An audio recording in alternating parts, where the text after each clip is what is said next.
75% of the voters in Iowa 4 years ago didn't make up the decision till the last month. In fact, 50% didn't make up their mind until the last week. And so we know this is a late-breaking and will be a late-breaking race, even with more candidates than there were 4 years ago. Former Senator Rick Santorum predicting a fight to the finish in the race for the Republican presidential nominee.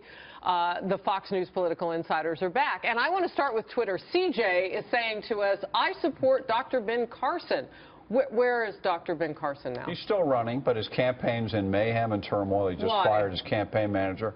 I think that he's been overwhelmed by what it is to run for president. He's a tremendous human being, neurosurgeon, all that stuff, none of which really has anything to do with being a candidate for the biggest job. Usually you gotta run for something else. You gotta play in the minor leagues before you try the major leagues. Trump is such a phenomenon, never been a candidate.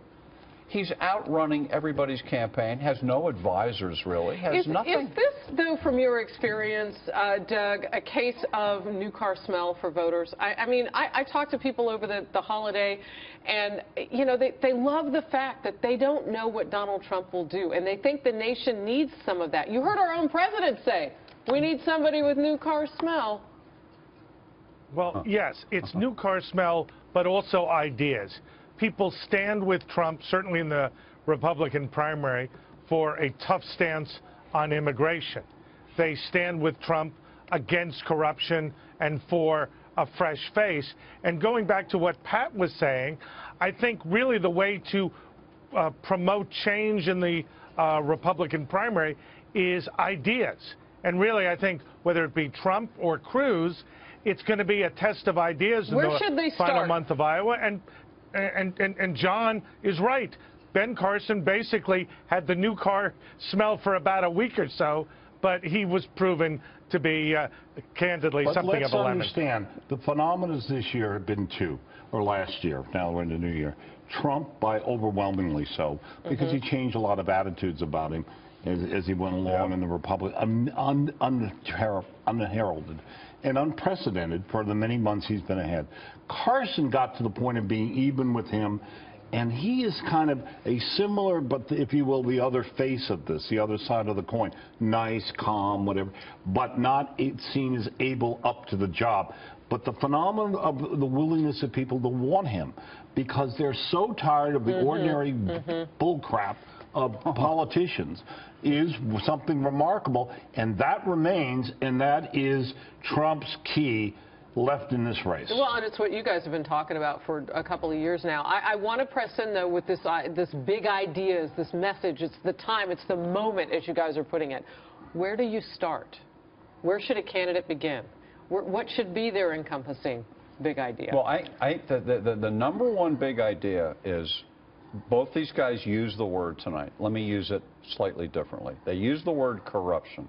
The type of corruption that the American people have had it with is not just some guy getting a job that doesn't deserve it, getting money. It's a bigger corruption. It's the idea that Washington, D.C. has lied to us about everything, okay?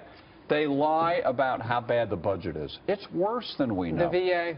Oh, the VA is one, Social Security, all these things are going broke. The targeting of the IRS on certain groups. The fact that in Washington, everybody's doing great. Everybody's rich and happy and fat and all that. And out in America, people are really struggling in both parties.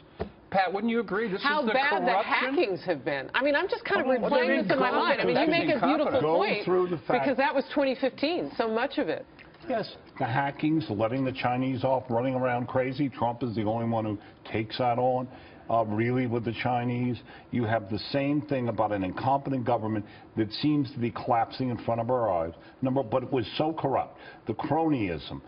Almost 90% of Americans believe these people are in business for themselves. That's important, but also what's happening in the world. Yeah.